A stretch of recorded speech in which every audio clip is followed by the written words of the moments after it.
talk about Plaster of Paris and how cool it is and what you can do with it. Plaster of Paris isn't just for kids. A lot of times people think of Plaster of Paris as like a kid's like crafting thing, but I have done some of the coolest stuff with Plaster of Paris. I think it's such a great mixed media medium to use, and I want to share some of the ideas and things that I've made with Plaster of Paris. Plaster of Paris is these, like I buy these, this is Craft Smart brand, but there's other brands you can buy of the Plaster of Paris strips. You probably know what I'm talking about because a lot of kids use them in like science, building volcanoes and stuff like that.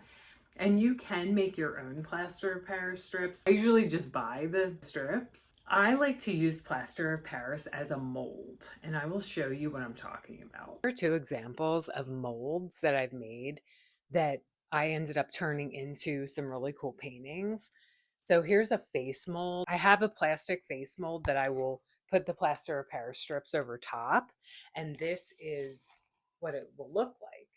But on top of this, sorry, there's another mold behind it. It looks like this.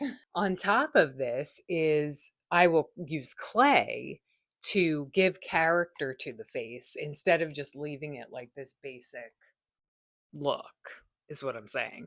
And I will show you some of the things I've done with it. This is another example, and I use this in my cow skull paintings I've talked about on my channel before.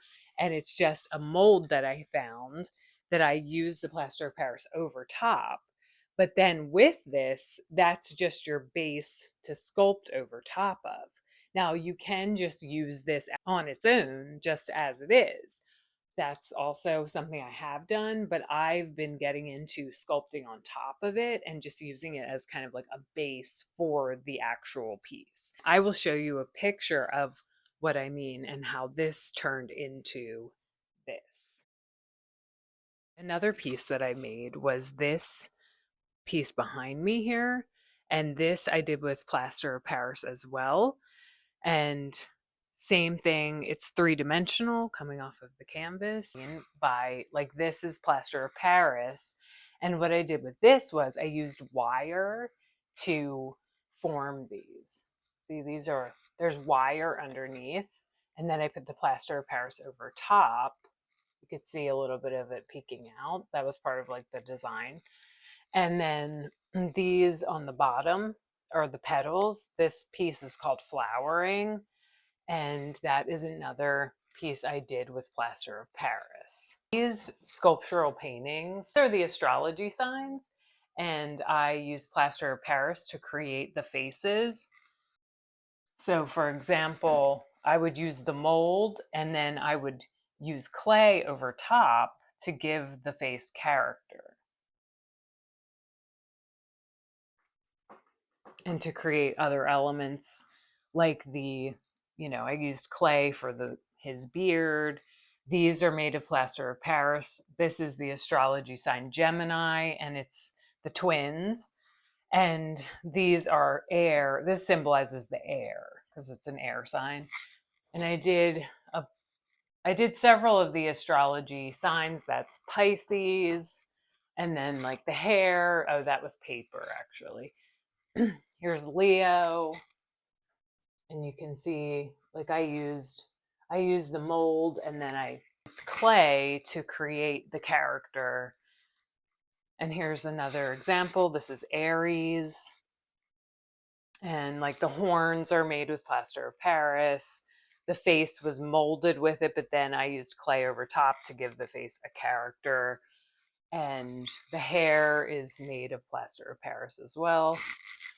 Here's Taurus, another example. And then there's like the horns were done with the plaster. The base of the face was made with Plaster of Paris. And then here's the flowers that I make is another example. The petals are done with Plaster of Paris. All the petals on the painting were done with Plaster of Paris. And it's a great way to make flowers. And then I would just coat over top of these with resin to make them harder. Here's another example of a flower.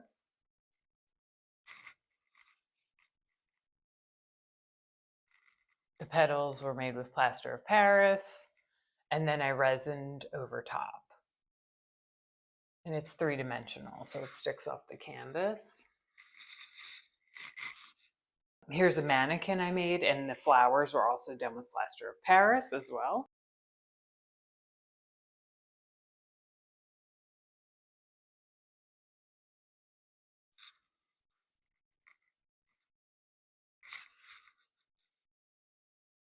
There's just some ways that you can use plaster of Paris in your artwork that like you may not have thought of before. So using it as like a base for a piece that's like sculptural.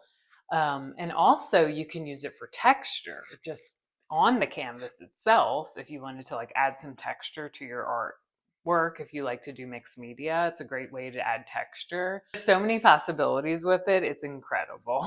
People think of it as like a kid's crafting thing, but it actually has so many uses. And I've sold so many paintings with using plaster of Paris in my art. You know, a lot of flowers and things of that nature. I just wanted to share some of the ways you can use plaster of Paris in your artwork that maybe you haven't thought of before. Like and subscribe, and I will see you in the next video.